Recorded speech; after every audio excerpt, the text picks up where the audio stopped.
ওয়াকফ আইন নিয়ে ভারতের পশ্চিমবঙ্গে রীতিমতো সাম্প্রদায়িক দাঙ্গা বেঁধে গেছে, আর এর পেছনে উঠে আসছে বিজেপির নাম। ধর্মকে পুঁজি করে ভোট ব্যাংক হাতানোর চেষ্টায় মরিয়া নরেন্দ্র মোদীর কট্টর হিন্দুত্ববাদী বিজেপি সরকার।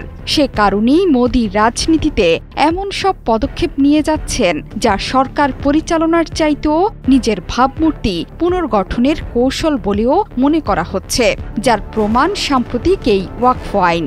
এই আইনের নেপথ্যে কাজ করছে বহু সূত্র।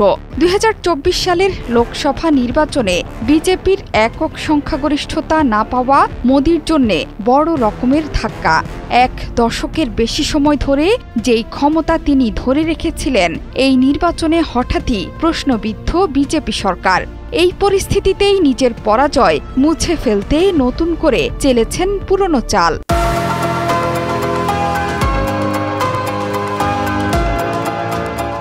মূল্যবৃদ্ধি, বেকারত্ব, টালমাতাল অর্থনীতি এসব দিকে লক্ষ্য না করে আবারও তিনি মেতে উঠেছেন হিন্দু মুসলিম বিভাজনের খেলায়। 2024 সালে অযোধ্যায় রাম মন্দির উদ্বোধনকেও রাজনৈতিক হাতিয়ার হিসেবে ব্যবহার করেছেন মোদী, যদিও সেই খেলাতে হেরে গেছেন তিনি।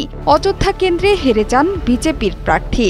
এমন পরিস্থিতিতে নিজের ভাবমূর্তি পুনর্গঠনে তৎপরতা শুরু করেছেন মোদী। তিনি নিজের বীরত্ব গাথা প্রকাশ্যে বলে বেড়াচ্ছেন। প্রতিটি বক্তব্যে এক বার্তা দিয়ে যাচ্ছেন, মোদী মানেই দেশ, দেশ মানেই মোদী।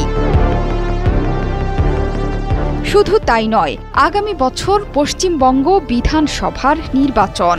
এর বছরখানেক আগে থেকেই পশ্চিমবঙ্গে হিন্দু মুসলমান নিয়ে নানা রাজনৈতিক বিতর্ক শুরু হয়েছে। বিশ্লেষকদের অনেকে মনে করছেন, ধর্মীয় মেরুকরণের একটা চেষ্টা এখন থেকেই শুরু হয়ে গেছে। মুর্শিদাবাদে এটি আরও স্পষ্ট। আর ঠিক এই সময়ই হল ওয়াকফ সংশোধনী বিল। এটি সংসদে বিস্তারিত আলোচনার মাধ্যমে পাশ হয়। মোদী সরকারের 11 বছরের শাসনে এটা বিরল ব্যাপার। এর আগে অনুচ্ছেদ 370 বাতিল কিংবা 3 তালাক আইন কার্যকর করার সময় এমন আলোচনা হয়নি। বিলটি মূলত মুসলিম সম্প্রদায়ের স্বার্থের পরিপন্থী হলেও বিজেপি এটিকে মুসলিমদের কল্যাণের আইন হিসেবে তুলে ধরছে। ভারতের অর্থনৈতিক অবস্থা এখন টালমাটাল। মূল্যবৃদ্ধির সাথে সাথে বেড়েছে বেকারত্ব, আদমশুমারি ও নারীদের জন্য সংরক্ষণ বিলের বাস্তবায়ন হয়নি।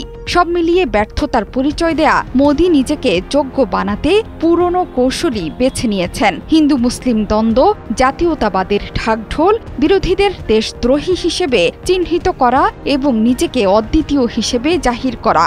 এই পুরো প্রচেষ্টা যেন সেই পুরনো বার্তাকেই আবার নতুন করে প্রতিষ্ঠা করতে চায়। মোদী ছাড়া কোনো বিকল্প নেই। জোহরা চৌধুরী সেতু, 71।